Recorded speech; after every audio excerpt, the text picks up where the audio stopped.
Hello students, तो आज এই ভিডিওটো আমি ইংলিছৰ কিছুমান কমন কোৱেশ্চন ডিসকাস কৰিম তোমালোকৰ থিওৰি পাৰ্টৰ কাৰণে। আৰু এই ভিডিওটো এনেই নহয়, কোৱেশ্চন বেংক আৰু বিভিন্ন ডিস্ট্ৰিক্টৰ কোৱেশ্চন পেপাৰ ৰিসাৰ্চ কৰাৰ পিছত ভিডিওটো দিয়া হৈছে। আৰু যেহেতু বহুতে কমেন্ট কৰি কৈ আছিল যে কমন কোৱেশ্চন লাগে, তো সেইটো কাৰণে এই ভিডিওটো লৈ আহিছো। প্ৰথম আমি ডিসকাস কৰিম এ লেটাৰ টু গড। এই চেপ্টাৰটোৰ পৰা তোমালোকৰ মেট্ৰিক পৰীক্ষাত 7 মাৰ্কস আহিব, 7 নম্বৰ আহিব, ইয়াতে হাইয়েষ্ট আহিব। আৰু এই চেপ্টাৰটো বহুত ইম্পৰ্টেন্ট আছে। এই চেপ্টাৰটোৰ পৰা নৰ্মেলি কি 3 মাৰ্কস MCQ আহে আৰু বাকি 4 মাৰ্কস লং কোৱেশ্চনত আহে। তো লং কোৱেশ্চনৰ কাৰণে তোমালোকে প্ৰথম ইনটেক্স কোৱেশ্চনখিনি চাবা। তো ইয়াত চোৱা, ইয়াত প্ৰথমটো আছে what did Lencho hope for. তো এই কোৱেশ্চনটো তোমালোকৰ MCQ আহিব পাৰে, কাৰণ এই বছৰ লং কোৱেশ্চনহে আহিব বেছিকৈ আৰু 1 মাৰ্কৰ কোৱেশ্চন বেছিকৈ নাহে, কাৰণ এই কোৱেশ্চনটো বেছিকৈ 1 মাৰ্কছতহে আহে। তো 1 নম্বৰটো অহা চান্স নাই, আৰু আহিলেও MCQত আহিব। 2 নম্বৰটো তোমালোকৰ কাৰণে বহুত ইম্পৰ্টেণ্ট হয়, আৰু 4 নম্বৰটো ইম্পৰ্টেণ্ট আছে, 3 নম্বৰটো ইমান ইম্পৰ্টেণ্ট নহয়। তো 2 নম্বৰত কি সুধিছে, why did Lencho say the rain drops were like new coins. এইটো মোষ্ট ৰিপিটেড কুৱেশ্যন হয় মেট্ৰিক পৰীক্ষাত, আৰু হাফ ইয়াৰলি এক্সামতো বৰকৈ আহিছে।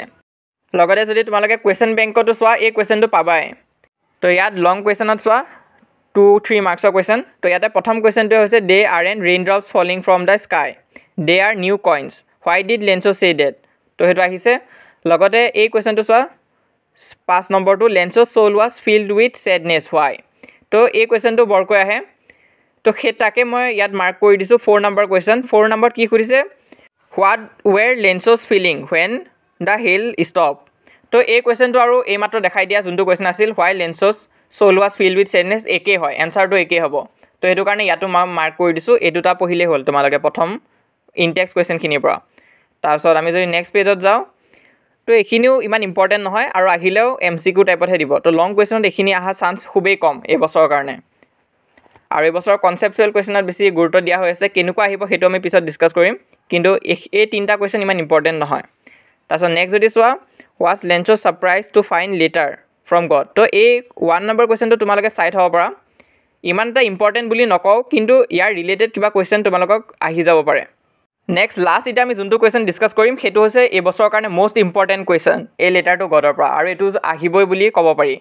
তো এইটো কি চোৱা, 6 নম্বৰটো তোমালোকে মাৰ্ক কৰি থ'বা, পাৰিলে ষ্টাৰ মাৰ্ক কৰি থৈ দিবা। এইটোৱে চবতছে ইম্পৰ্টেণ্ট কুৱেশ্যন হয়। আগতে অহা নাই মেট্ৰিক পৰীক্ষাত ইমানকৈ, কিন্তু এইবছৰ যিহেতু কনচেপচুৱেল হৈছে, এইটো অহা বহুত চান্স আছে। 2025 বুলি মাৰ্ক কৰি থ'বা। এই কুৱেশ্যনটো দুটা পাৰ্ট আছে, এটা হৈছে লেঞ্চৰ নেচাৰৰ লগত কনফ্লিক্টটো, আৰু এটা হৈছে পোষ্ট অফিচ এমপ্লয়িজৰ লগত। তো এই দুটাৰ ভিতৰত যিকোনো এটা পাৰ্ট সুধি দিব পাৰে, বা গোটেই কুৱেশ্যনটো এজ এ হ'ল সুধিব পাৰে। তো এই কুৱেশ্যনখিনি তোমালোকে চালেই হ'ল মেট্ৰিকৰ কাৰণে, যদি সময় নাই, কাৰণ এইখিনিয়ে মষ্ট ইম্পৰ্টেণ্ট কুৱেশ্যন হয়। ইয়াৰ বাহিৰে দিয়া চান্স খুবেই কম। এতিয়া আমি ডিছকাছ কৰিম নেলছন মেণ্ডেলা চেপ্টাৰটোৰ পৰা, Nelson Mandela long walk to freedom. এই চেপ্টাৰটোৰ পৰা কিমান নম্বৰ আহিব, 5 মাৰ্কছ আহিব। তো মেক্সিমাম ষ্টুডেণ্টছে এই চেপ্টাৰটো কি ভয়তে স্কিপ কৰি দিয়ে, তো স্কিপ কৰিব দৰকাৰ নাই, কিছুমান ইম্পৰ্টেণ্ট কুৱেশ্যন দেখাই দিম, আৰু তাৰ পৰাই অহা বেছি চান্স আছে। কিন্তু তালৈ যোৱাৰ আগতে এটা ইম্পৰ্টেণ্ট কথা আছে, তোমালোকে যদি এতিয়ালৈ আমাৰ হোৱাটছআপ চেনেলটো জইন কৰা নাই, সোনকালে জইন কৰিবা। তাতো আমি হেল্প আৰু ইনফৰমেশ্যন দি থাকোঁ। তো তাতো মই ট্ৰাই কৰিম কুৱেশ্যন এনচাৰবিলাক দি থাকিবৰ কাৰণে। তো সেই চেনেলটো তোমালোকে জইন হৈ থাকিবা, লিংকটো পিন কমেণ্টত দিয়া থাকিব, জইন কৰিবা বুলি। ইয়াত ইলেকশ্যন কেতিয়া হৈছিল ডেটটো মনত ৰাখিবা, 1994। তো এইটো চাবা। নেক্সট এইবছৰ আৰু এটা কুৱেশ্যন সুধিছে যে আফ্ৰিকান নেশ্যনেল কংগ্ৰেছে কিমান চিট পাইছিলে, 252। সেইটো এইবাৰ আহি আছে কিন্তু। তাৰপিছত নেক্সট যোনটো ইম্পৰ্টেণ্ট আছে, সেইটো MCQত আহিবই যে, এইটো 100% চিয়ৰ। সেইটো হৈছে যে Thabo Mbeki was sworn in as first deputy president, আৰু এইটো চোৱা mister de Klerk was sworn in as second deputy president. তো এইটো ঘূৰাই পকাই সোধে, কিন্তু 1 মাৰ্কৰ তোমালোকৰ MCQত আহিবই এই কুৱেশ্যনটো। তো সেইটো চাই নোযোৱা এটা ভুলহে হ'ব। তাৰপিছত নেক্সট ইনটেক্স কুৱেশ্যনত যদি তোমালোকে চোৱা, প্ৰথমটো নাহিব চাগে, কাৰণ এইটো 1 মাৰ্কৰহে আহে, আৰু এবাৰ 1 মাৰ্কৰ কুৱেশ্যন অহা বহুত কম চান্স আছে। হ'লেও মনত ৰাখিবা MCQ হিচাপে আহি যাব পাৰে। চেৰিমনি ক'ত হৈছিল, MP থিয়েটাৰ। তাৰপিছত ইয়াত কিন্তু 2 নম্বৰ কুৱেশ্যনটো আহিব পাৰে, 10 মে কিয় অটম ডে বুলি কোৱা হৈছিল। এই কুৱেশ্যনটো লং কুৱেশ্যন হিচাপে আহিব পাৰে। নেক্সট ইমান এটা ইম্পৰ্টেণ্ট নাই এই পেজটোত। তাৰপিছত নেক্সট যদি আমি চাওঁ, এই পেজটোত ইম্পৰ্টেণ্ট আছে চোৱা, ইয়াত 2 নম্বৰটো চাবা, হোৱাই ৱেৰ 2 নেশ্যনেল এন্থেম ছাং, আৰু নামটো সোধে কি নেশ্যনেল এন্থেম গোৱা হৈছিলে, সেই নামখিনি চাবা। 4 নম্বৰটো বহুত ইম্পৰ্টেণ্ট হয়, এইটো লাগিলে ডাবল টিক কৰি ৰাখিবা। What does courage mean to Mandela, courage মেণ্ডেলাৰ কাৰণে কি আছিল, তো কাৰেজটো ডিফাইন কৰিব লাগিব, সেইটো বহুত ইম্পৰ্টেণ্ট হয়। তাৰপিছত নেক্সট পিছৰ ফালে যদি তোমালোকে চোৱা, এইটো ষ্টাৰ মাৰ্ক দি ৰাখিছোঁ এই কুৱেশ্যনটো চোৱা। এই কুৱেশ্যনটো যে মেট্ৰিক পৰীক্ষা 2025 আহিব, একদম ফিক্স হোৱা নিচিনাই হৈ আছে। তো হাফ ইয়াৰলিটো প্ৰতিটো ডিষ্ট্ৰিক্টতে আহিছে, মেক্সিমামতে আহিছে 90%।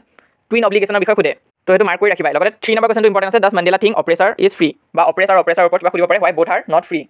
তো সেইটো ইম্পৰ্টেণ্ট আছে, 1 আৰু 3 নম্বৰটো চাবা ইয়াৰ ভিতৰত। তো এই কুৱেশ্যন বেংকটো তোমালোকে চাব পৰা কি কুৱেশ্যন আহিছে।